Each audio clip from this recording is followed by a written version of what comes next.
लक्ष्मी जी और सरस्वती जी दोनों की कृपा। लक्ष्मी जी भी कमल पे विराजती हैं और सरस्वती जी भी कमल पे विराजती हैं। तो जब तक कमल खिला रहेगा तो ये ओएसीडी के सारे अनुमानों को फेल करते हुए हम सबसे बड़ी अर्थव्यवस्था हर दृष्टि से हो जाएंगे, सिर्फ पेइंग पावर पैरिटी के हिसाब से नहीं होंगे। और इतना ही नहीं, हम अमेरिका को सिर्फ इतना ही नहीं देते हैं। जैसा कि अभी मोहित जी कह रहे थे कि भाई मैं तो बिजनेस का व्यक्ति हूं, तो समाज, राजनीति, आध्यात्म, इस विषय पर तो मैं नहीं बोलूंगा। मैं तो बताता हूं कि बिजनेस और आध्यात्म का भी हमारे यहां कैसा कनेक्शन है। हम सब व्हाट्सएप यूज करते हैं, फेसबुक यूज करते हैं, तो उसका ओनर कौन है? Mark Zuckerberg. जो लोग आईफोन यूज करते होंगे पता होगा कि एप्पल का फाउंडर कौन था? Steve jobs. अब ये मार्क जुकरबर्ग ने खुद कहा कि एप्पल के फाउंडर स्टीव जॉब्स ने उनसे कहा था कि अगर जिंदगी में कभी इतना बुरा वक्त आ जाए कि तुम्हें लगे कि तुम्हारा कॉन्फिडेंस ही खत्म हो गया है, पूरी तरीके से हताश हो गए हो, तो ऐसा करना, भारत में जाना, वहां नैनीताल जिले में कैची में नीम करोरी बाबा का एक आश्रम है, वहां जाके तुम्हें एक नई ऊर्जा मिलेगी।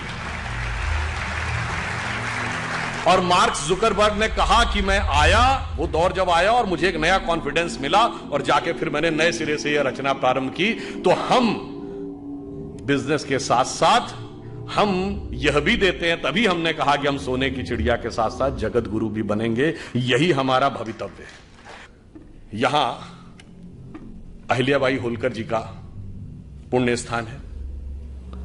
आपने अहिल्याबाई जी का नाम किसके नाम पे पढ़ा? अहिल्या जी के नाम पे पढ़ा। हम सब ने वो कहानी सुनी।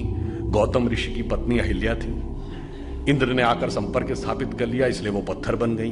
फिर भगवान राम के द्वारा उनकी मुक्ति हुई। कितना गलत है, महिलाओं के साथ कितना अत्याचार होता था, यही दिमाग में भरा हुआ है ना। पर आप में से किसी ने कभी ध्यान दिया कि अहिल्या शब्द और गौतम शब्द और राम शब्द का अर्थ क्या है? अहिल्या का अर्थ होता है जिसे हिलाया ना जा सके। देखिए, ये सब हमारे अंदर की चेतना के द्वंद्व का प्रकटीकरण है। क्योंकि जब भगवान जन्म लेते हैं तो केवल एक सामान्य, उसे लीला क्यों कहते हैं? वो एक एक जून के जीवन की घटना हमारे अंदर की चेतना का एक प्रकटीकरण है। मन की वह अवस्था जिसे विचलित नहीं किया जा सके, जिसे जरा भी हिलाया ना जा सके, वह है अहिल्या। जब मन उस अवस्था में पहुंचता है। अहिल्या किसकी पत्नी है? गौतम ऋषि की। तम शब्द का अर्थ क्या है? अंधकार। गौ का अर्थ होता है जाना।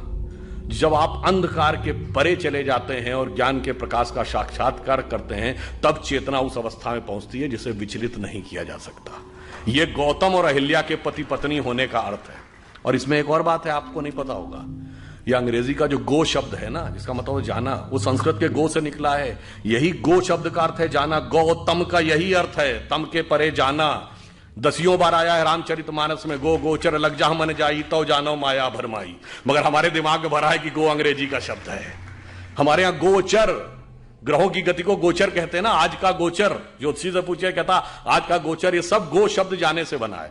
अब इंद्र कौन है? इंद्र शब्द का अर्थ जानते क्या है? बहुत बार हम लोगों ने सुना, खूब हमारे यहां कहानियों में है कि जैसे ही कोई एक ऋषि तपस्या करने लगा तो इंद्र ने जो है अपना अप्सराएं भेजकर उसकी तपस्या भंग करने का प्रयास किया, क्योंकि इंद्र का आसन डोलने लगा। इसका क्या अर्थ है? इंद्र शब्द का अर्थ जानते क्या है? आपने ईंधन वर्ड सुना है? फ्यूल के लिए यूज होता है, सोर्स ऑफ एनर्जी। ये ईंधन शब्द इंद्रन शब्द का अपभ्रंश है। इंद्रिय शब्द इंद्र से निकला है। हमारी सारी सांसारिक इंद्रियों की जो सोर्स एनर्जी है, दैट इज इंद्र।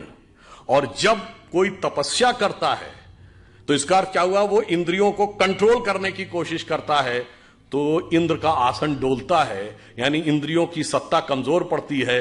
तो बाय लॉ ऑफ इनर्शिया इंद्रियां सबसे ज्यादा तेजी से उसके ऊपर इनर्शिया बैक फोर्स मारती हैं। और वो सबसे ज्यादा किस पे मारेंगी? मानसिक रूप से मानेंगे, कि मन सबसे प्रबल इंद्रिय है। इसीलिए कभी आपने ध्यान ही नहीं दिया होगा कि अप्सराओं के नाम क्या? मेनका, जहां पर मन एकाग्र हो, उर्वशी, हृदय को वश में करने वाली। ये सब प्रवृत्तियां हैं जो जाकर हमारे मन पर अटैक करती हैं। तो जैसे ही इंद्रियों की शक्ति, जब आप अंधकार के परे चले गए और उसे विचलित नहीं किया जा सकता था, यदि इंद्रियों की शक्ति के प्रभाव में आ गए तो क्या हुआ? पत्थर का क्या हुआ? चेतना शक्ति का लोप हो गया। आप पदार्थ यानी सांसारिक शक्ति के रूप में रह गए। जो आध्यात्मिक चेतना थी वो चली गई। अब आध्यात्मिक चेतना दोबारा कब मिलेगी? राम शब्द का अर्थ जानते हैं क्या होता है? हिंदी या संस्कृत में शब्द है, रम धातु से बना है, जिसका अर्थ होता है रमना। रमनते इतराम, रमणीक स्थान, रमता जोगी। यानी किसी भी चीज जिस चीज में सेटल्ड होती है उसको रमना कहते हैं। इसीलिए राम शब्द का तात्विक अर्थ है रमनते इति रहमा, अर्थात वह तत्व जिसमें सारा संसार सेटल्ड। फिर यानी वही divine element which beholds the entire universe, फिर जब उसके साथ दोबारा संपर्क होगा, कॉन्शियस एनर्जी विल रिवाइव और वर्ल्ड एनर्जी विल डिस्ट्रॉय।